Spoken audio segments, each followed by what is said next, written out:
Hello everybody, welcome back to our Reset Info channel. In today's video, I'll show you how to easily change the sharpness of your USB memory settings on the CANON i-SENSYS MF657Cdw.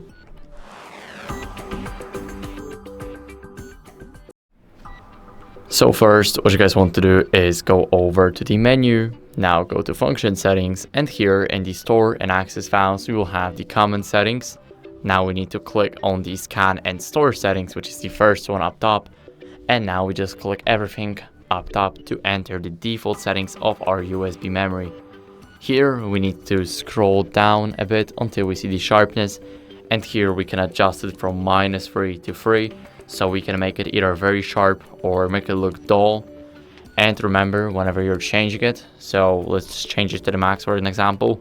Here we need to click on apply to actually save those settings, so they do not save automatically.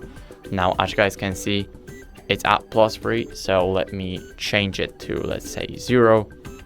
Let's not apply those settings. Let's click apply here, and now let's leave. And as you guys can see, it hasn't changed. Even though we applied it only once, we need to apply it twice.